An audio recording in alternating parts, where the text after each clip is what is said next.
سبيل سعادتي وأفكاري تجري الحروف السلام عليكم ورحمة الله وبركاته. أصحابتنا ميل كستو شفتان سومالي ومحد الله سلام الله عليكم ورحمة الله وبركاته. وناول كوكي maanta waxay haysaa sheeko naxdin iyo argagax leh. وإذن سلامية horta meel kastoo aad joogtaan waxaa idin leeyahay salaamullaahi calaykum waraxmatullaahi wabarakaatu. maanta waxaa dhacday waxaa la gelinka dambe dhacday ilaa shalay galabtii naxdin aad sheeko aad u naxdin iyo argagax badan waxay ku dhacday reer Soomaaliyeed oo degan wadanka Sweden caasimadiisa Telecom baliyaan marka waxay ku dhacday reer Soomaaliyeed aabba Soomaaliyeed ayaa waxay kala tageen xaaskii markay kala tageen waxay kala tageen muddo bil sida loo sheegayo markaas muddo bil markay kala tageen go'aan dawladdu waxay ku gaadhay inuu marna isagu carruurta haysto marna iyadu soo haysato shalay marka isagu la maqayo tiimkiisa ay ahayd carruurtii 3 carruur uu gaadhiga intuu ku qaaday uu rabay 3daba inuu ka dhameeyo naftu uu dhaafiyo inna lillahi wa inna ilayhi raaji'uun laakiin carruurtii nafta ka muusaarin waa la ogaaday booliska ogaaday gaadhigu wuxuu kula cararay lagu leeyahay si fast ah oo dheeraynaya gaadhiga kula cararay markaan waxa isleeyahay too banaanku ku soo dili lahaa wuxuu rabay inuu soo tuuro 3daba inuu ka dhameeyo doonayay oo maartay nafta uu dhaafiyo marka way suurtooy weeydo waxa ogaatay dawladda askarta eriyatay askartuna waxay ka arkeen bali kamaradaha markay eriyadeen waxa loogu tagay carruurtii isagoo 3 bay ahaa laba dhaawacay oo mid dhaawac xogay yaro culus yahay 3 alxamdulillah waa okay laakiin mid baa in yar dhaawaciisu u badan yahay sidan gacanta dhinacan oo kalena waa la sheegayaa inuu maartay uu kaga dhuftay wuxuu ku dhuftay waa mindi marka isaga lama oran karo de waa caafimaad qaba ilaahay subhanahu wa ta'ala caafimaad sarca ma weydiinana yani inta xanuunsanaysa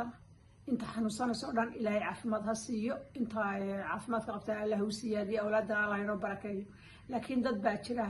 stress ka qaada qurbihii iyo buuq iyo qaylad marka ku furnaato oo dimaartay soo jeedka badan iyo waxaas maskaxda ay dhibaato u geysanayaan marka aabba fiican oo nool oo xayo soo jeeda ama maskaxdiisu ay caafimaad qabto ma oran karno waxaan u sameeyay laakiin wuxuu ahaa aabba aan la ogeyn oo marka xanuunsanaya aniga ila tahay ra'yigayga ila qof xanuunsanaya waxaan muu sameeyay hadduu kaliba laynayo de carruurtu ay dib ku hayaan gabadha dhashay iska sii la oran laana hayso dawladda wuxuu saxiixi lahayn iyadu haysato laakiin markii hore haday kala saxiixdeen ana haysanay ana cabaar soo haynaya labadiba dawladda u ogolaatay qof walba inuu maalmihiisa uu soo hayo soo celiyo isaga waxay shalay maalintiisii bay ahayd uu la maqnaa marka maalintiisii haday ahayd gacantooda intuu gaadhigiisa ku guray ayuu rabay inuu banaanka gebigooda ku soo laayo aabba caafimaad qaba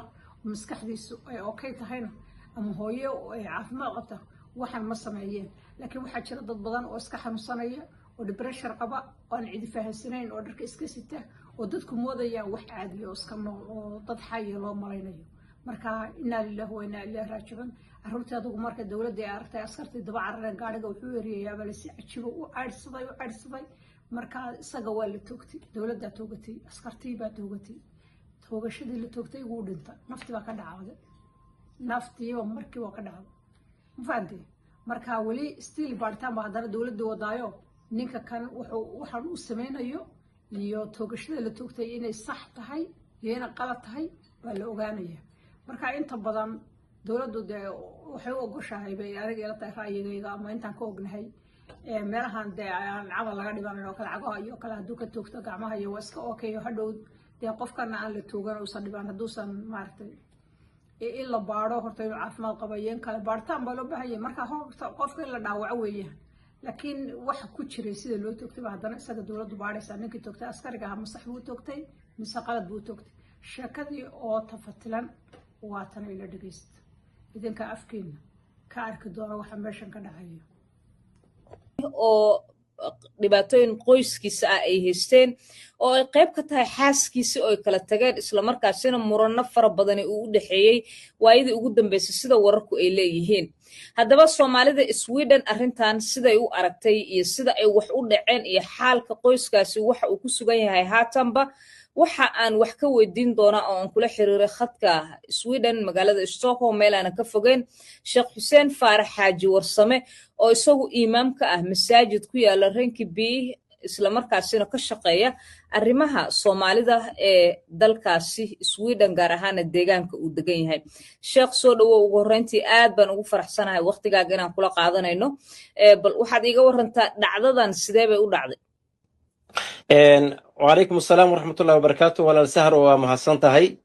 أولا الله سبحانه وتعالى جل وعلا ما هذا إسكاله أرنتاس أدى التلمامتي وأتكلم جرائدية أد ماركتي أد كده جيستين وآدي أد كو حنون كبدن أيها كده عدي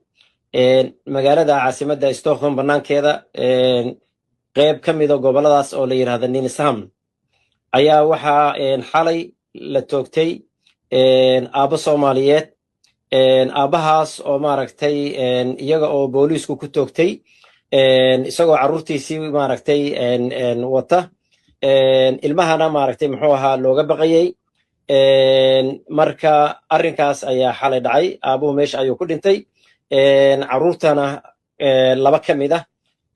wiil 10 jir iyo wiil 6 jir ah iyagana dhaawacyo ayaa soo gaaray mindidii uu watay marka ilaahay baan uga baryaynaa inuu maaragtay aabahaas alla u naxariisto إلهي سبحانه وتعالى هي الذي يدتك وكتجينا إلهي سبحانه وتعالى وماركتي وصبر إيمان الله وكسيه عرورتاسنا إلهي سبحانه وتعالى إنه يجانا عافمات الله وصيه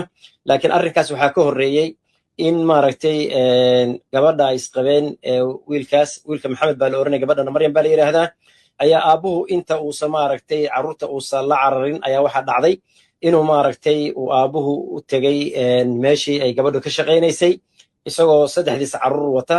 sababtoo ah ilmaha wiigana isaga ayaa haysan jiray wiigana iyada ay haysan jirtay wiigii ay isaga uu haystay ayuu ahaa inkasta oo maarag sida la sheegay xaddi beed inuu hooyada u soo celiyo laakiin ma aysan dhicin arrinkaas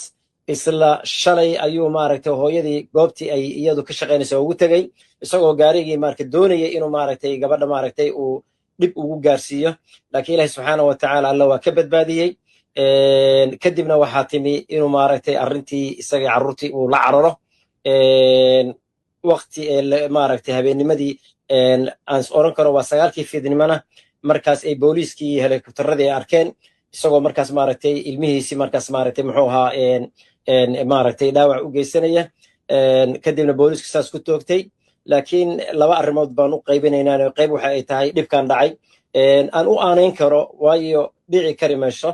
in qof caafimaad qaba inuu ilmihiisa dhibaateeyo ama hooyadii ilmaha dhashay uu dhibaateeyo meeshaas waxaa laga dareemi karaa inuu maaragtay xanuun uu meeshii maaragtay uu jiray baa dhici kadha xanuunkaasna uusa maaragtay uusa maaragtay uusa muddooyinkii dambe ama ha ahaado ama maaragtay uusa la socon baa dhici kadha marka waa arrin aad iyo aad u xanuun badan baa dhacday carruurtiina hadda waa caafimaad qaban oo isbitaalka maaragtay magaalada ugu weyn ayaa maaragtay saddexdooda la isugu geeyey marka xaalad waxay ku sugan yihiin iyagoo markii la fiiriyo xaalad waa xaaladda ah aabahood oo maaragtay iyagii dhib raba inuu u geysto iyo aragti ay arkeen aabahood oo maaragtay xabaddu ku dhacday oo meeshaas dhib ka soo gaaray marka ilaahay baan ka baryaynaa biasmaa sifaatul culya inuu ilmahaas maaragtay caafimaadkooda iyo maskaxdoodaba ilaahay subxaanahu wa ta'aala ilaahay uu ilaaliyo aabahaasna ilaahay subxaanahu allah u naxariisto eheladii iyo dadkii uu ka tagayna samir iimaan allah ka siiyo sheekh waa dhacdo xanuun badan sida aad uga sheekaysayba dad badanna taabanaysa saan dareemayo ilmaha dhaawacooda ma liitaa mise waa roon yahay saad ii sheegta hadda isbitaal ayaa lagu hayaa alxamdulilah walaal waa roon yihiin oo ilaahay subxaanahu wa tacaala haddii ay soo maaragtay uusa booliisku ka soo gaari laheen arrinku waa ka maaragtay duwanaan lahaa sida warbixinuhu ay sheegeen carruurtu intii ay socotay waxay samaynayeen si ay maaragtay ay aabbahood ay maaragtay dhibka maaragtay sida wiilka maaragtay mid kan weyn oo xoogaa isaga kaasa xoogaa dhaawaciisu maaragtay oo maaragtay dhinaca maaragtay gacanta geeska maaragtay dhaawac weyn kugu yaala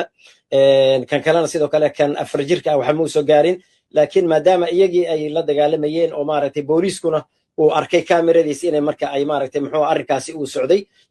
mindiduna waa mindida maaragtay muxuu ahaa midooyinkan maaragtay ay dadku maaragtay isticmaalaan hilibka maaragtay loo isticmaalo mididaas u isticmaalaya abuhu haystay allah u naxariistee waayahay hooyada ayaad ii sheegtay inay maaragtay kala tageen bal waxaad iiga warantaa marka waa halkuu ugu tegay iyada uu kula hadlay oo uu ku yiri maaragtay sidan kuma jiri kara aniga adiga ma wada joogi karno oo kaleeto markuu u dhaaranayo macnaha waxa uu ku yirina maxaa ka